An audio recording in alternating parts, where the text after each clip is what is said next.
Hey everyone, welcome back to the FPBcast. Mike Szvetitz, Gerry, Ahern, here with you in the first full week of October. We've got 5 weeks in for college football, 4 in for the NFL, Gerry, and we're a quarter way through the NFL season, getting to halfway point at college, and it's still crazy. It's still crazy. Again, straight up games against the spread, betting, money line players. There's so many things that are just up in the air.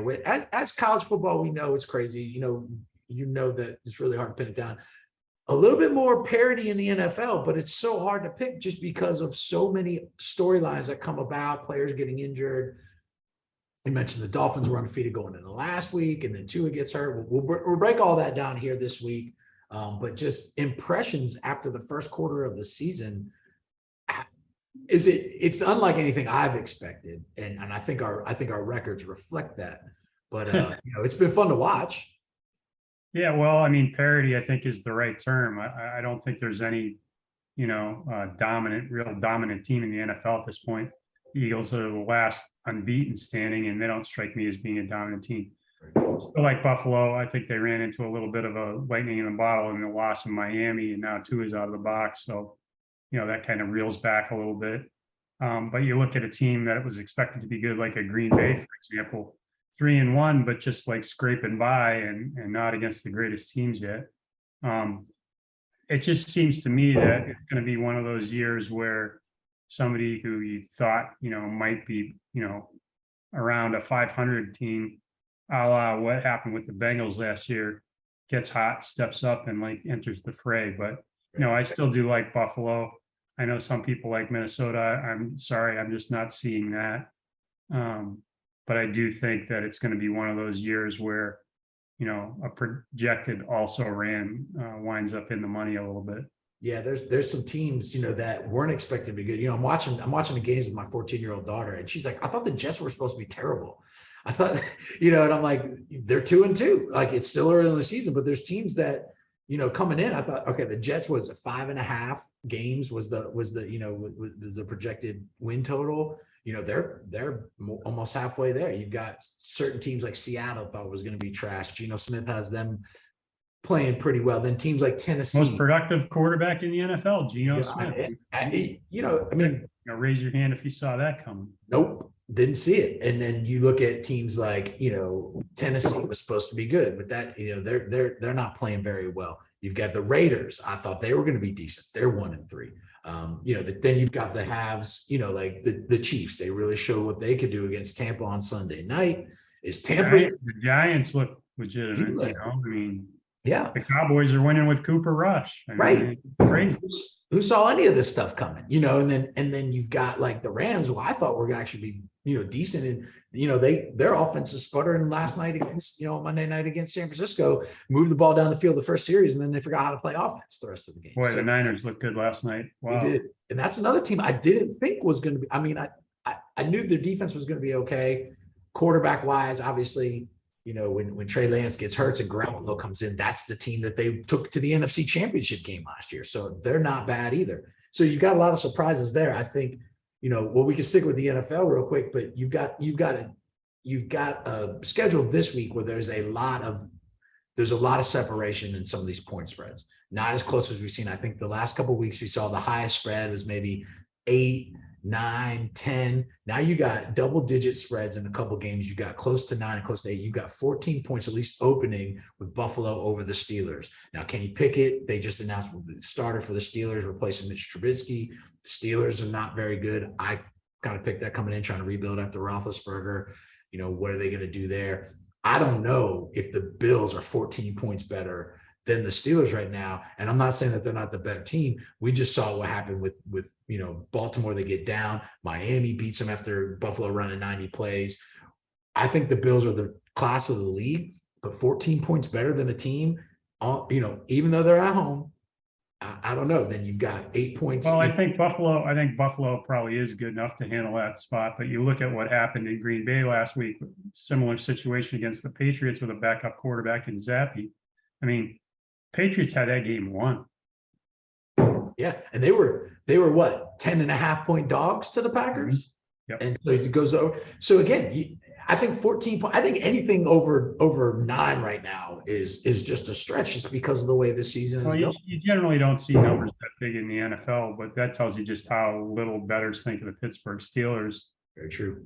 Through this juncture in the season. They've looked horrible in all phases of the game, as coaches like to say. I mean, offense and special teams, they stink across the board. Not very good. Not very good. And again, you'll see some of these lines move probably as it gets closer to Sunday. We're here on Tuesday heading into week 5. So a lot of stuff can change, but you look at other games, so the Packers are 8-point favorites over the Giants, and they're at Lambeau. You've got no, that's in London. Oh, I'm sorry, right. That's in London. That I'm looking at the schedule. Yeah, Packers are the home team for that game. But 8 points in London. Which team's going to show up? We saw that with the Saints and the Vikings, close game, and it comes down to a 61-yard doink field goal.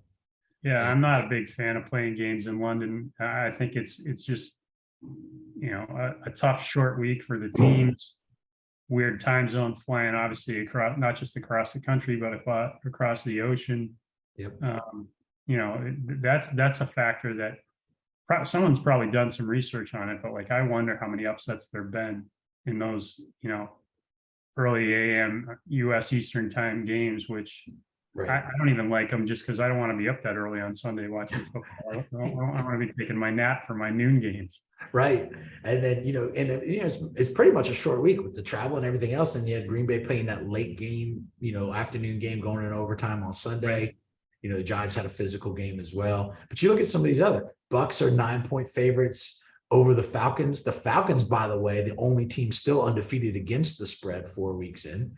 They haven't, they've covered it every week. I like the Falcons. I like Mariota with this offense. I like Patterson. They just don't have it all together. Defensively, they haven't been able to stop many people. But the Falcons, again, I got them right now covering that 9 points, even though I think the Bucks will win straight up. That 9 points is a lot for a team, especially who hasn't lost against the spread yet this season. And you got 7 points for the Vikings are 7-point favorites over the Bears. The Jaguars 7-point favorites over the Texans. You got 6-point favorites New Orleans over Seattle, which I think is crazy. 6 point. I think Seattle wins that one straight up. So you got there's a lot of separation here so far. Early betting going into week 5, and maybe you're right. Maybe that's what the bettors think of the teams that are the dogs. Maybe we're at a position now where we are who they think they are, and they're going to try to get some action on some of these teams with these bigger point spreads. Honestly, when I looked at the slate and I saw some of the big spots, I looked at 3 games that are a little bit more reasonable, and the first one is the Ravens giving 3, hosting the Bengals. Mm-hmm. I like them to bounce back this week. Cowboys and Rams is going to be super interesting. Lines kind of fluctuating right now because Dak may or may not come back. Right. That's one I'll have my eye on. And given the course of the Rams, they got to come back and win that game. So I'd be behind them. Yeah. And then the Eagles given 5 at Arizona against the Cardinals. I think they go to 5-0, and I think that's the team that surprises me among the most in the league right now. Well, I was looking, I did a video yesterday where the favorites still for the Super Bowl, and the Bills are still the favorites, odds on favorite to win the Super Bowl, and the Chiefs, but the Eagles are starting to come along. In the offseason, so most books had them at 4,000 plus 4,000. Then in the preseason, they were 2,200. So we started to get a glimpse early in the preseason that this team could be pretty good. Obviously, the last undefeated team in the NFL, even though we're after 4 weeks, I didn't pick the Eagles to be undefeated at this point. I didn't think they were going to. I thought the Cowboys were going to be the best in the league. Surprised about the Giants. I thought the Commanders would be a little bit more competitive than they are. But the Eagles now, they're 8 plus 800 for the to win the Super Bowl, and that's the 3rd best odds, behind the Bills and the Chiefs. Even better than the Packers, better than the Bucks. If this team can keep it together, that defensive line is playing really, really well. Offensively, Jalen Hurts settling in. I think this Eagle team until they lose one, but going to Arizona, I think that 5, I think they cover that easily. Where they're playing Arizona, you don't know which team's going to show up. I think they're inconsistent as anything. So I do like that game. I like looking at that game. I think that for me right now, the game that I'm really looking at is that Raiders Chiefs game. 7-point Chiefs are favored by 7 on Monday night.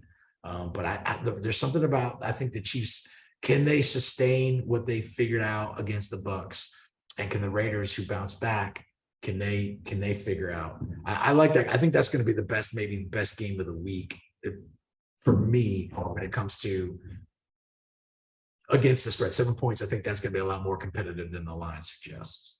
It may well be, although I really do like Ravens and Bengals as far as a competitive game. Yeah. Slack's going to be a knockdown drag out there in the AFC. See what the weather does there in Baltimore. It was a monsoon this weekend, as we had some of the remnants from Hurricane Ian coming through the East Coast, and we felt it here in Richmond, all the rain and the cold now. So let's switch gears to college football. We had 8 top 10 games last week. I went 8-0, by the way, straight up, 500 against the spread, but we won't talk about that. We'll just talk we'll talk about my undefeated streak here. But start with Georgia. Georgia looked like world beaters, looked like they were going to run away with everything. They go to Mizzou, and what happened? They had to come back to win that game. They were 28-point favorites, and they won by 3. What an insane, it's just a crazy game there. And now Alabama leapfrogs Georgia again. Alabama started as 1. They go to 2. Georgia goes to 1 after they looked dominant in the beginning of the season. And now Alabama goes to Arkansas. Bryce Young gets hurt. They still take care of business over the number 20 Razorbacks. Georgia struggles. Alabama back at number 1. What do you make of those two teams? And was this just a stumbling block? It's the SEC. It's college football. Every team's going to struggle. I didn't expect Georgia to struggle against Missouri for sure. I didn't either, but I think it's a bit of an overreaction to hit the panic button on Georgia. They're in a little bit of cruise control mode, even though it was an SEC game. Even though it was at Missouri, I don't think they showed up ready to play. And what matters to me, not from a betting standpoint, because if you were, laying those kind of points, you're obviously licking your wounds, but just from a winning standpoint, they didn't panic. They did what they needed to do to get back in that game after digging themselves a huge hole. And, that speaks to, the character of that football team and what Kirby Smart's got going in their program. They're going to be fine. They're going to get ramped back up. But the numbers that they've, been against all season have been a little bit high. And we've seen that before last week. As far as Alabama, here they come now, the Jimbo Saban feud this week in College Station. Yeah. Alabama is given 24 points.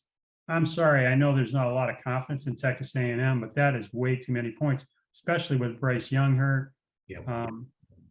I like the Tide to win that one, but I don't think they cover. I don't think there's a chance they cover. I think it's funny, I was even the one in the preseason after the Jimbo Saban feud, the back and forth there. Can't wait for October 8th. Texas A&M at Alabama. Texas A&M beat Alabama last year. This is going to be this is the whole thing.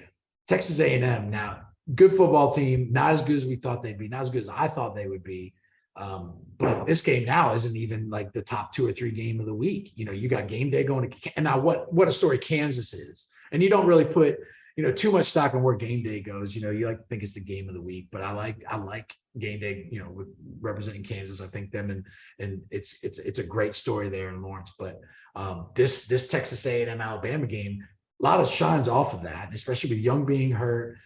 Jimbo kind of, and the Aggies not playing as well. That's a lot of points to give for Alabama.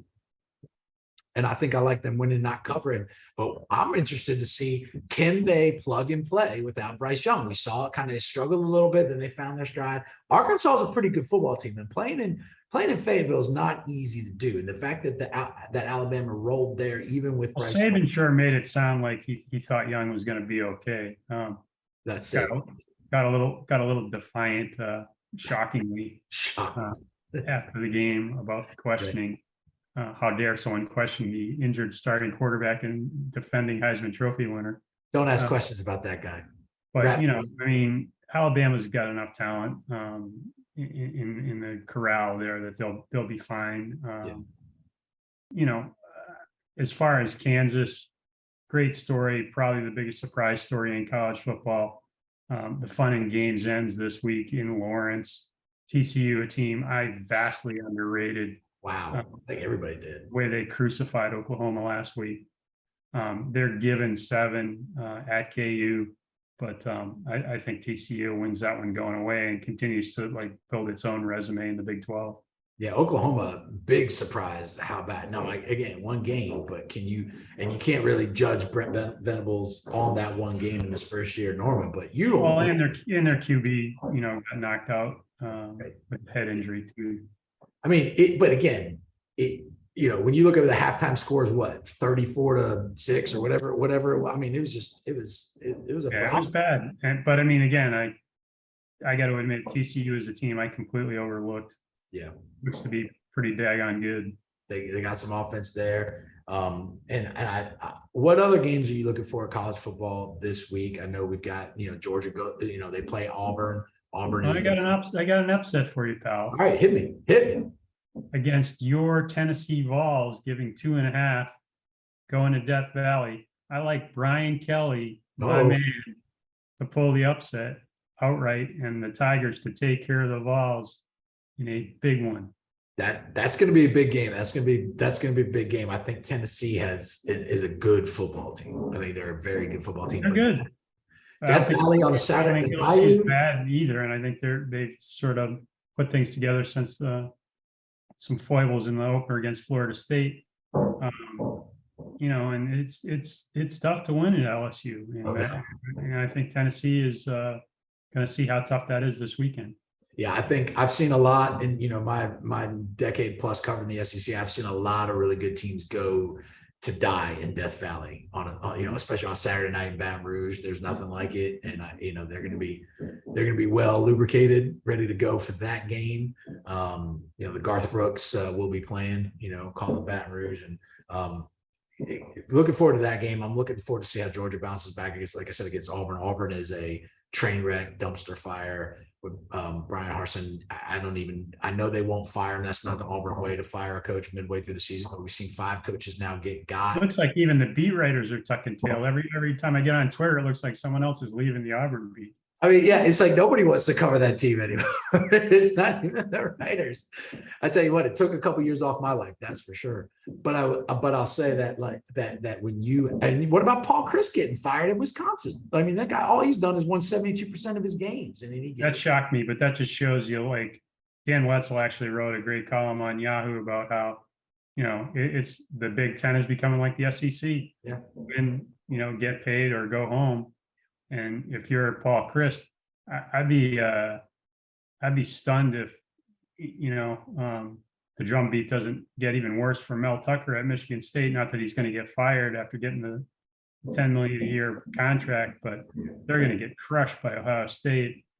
They have no pass defense against arguably the best quarterback in the country, in Stroud. Boy, yeah, it's if you don't it's like.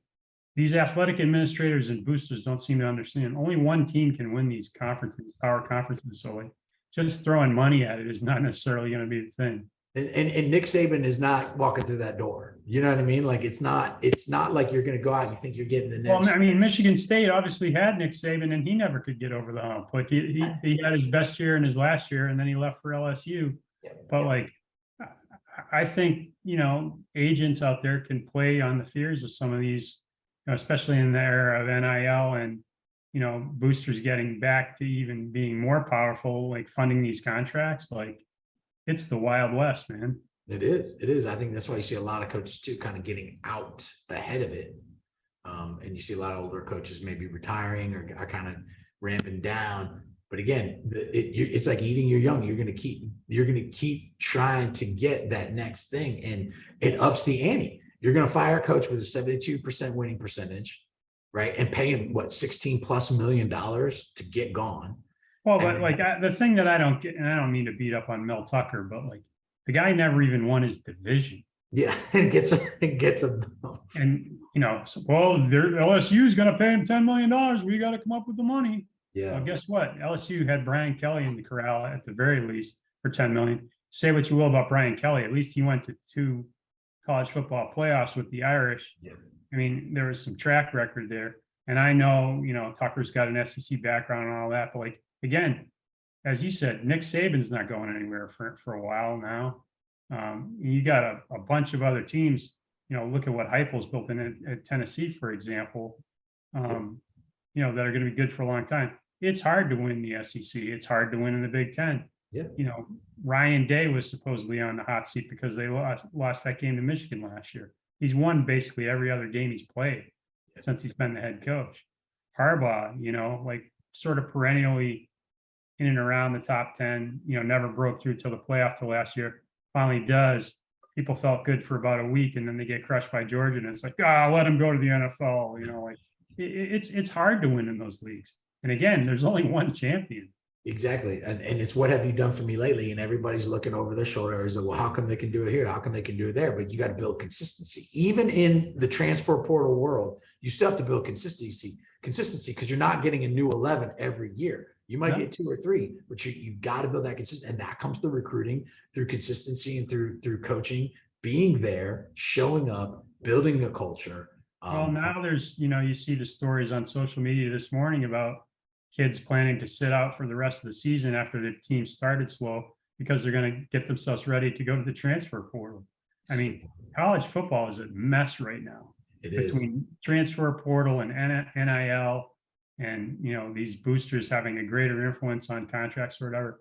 It is a mess, and it's only going to get worse. It's going to get worse before it gets better, and we'll see. Something's going to have to give sooner or later, but what won't give sooner or later is this FPBcast. We're going to get out of here, but we're going to be back next Tuesday. Keep it here for Front Page Bets all week. Get you ready for week 5 of college football. Week 6 of college football, week 5 of the NFL coming at you here at Front Page Bets. For Gerry, I'm Mike Szvetitz. Thanks for watching, everybody.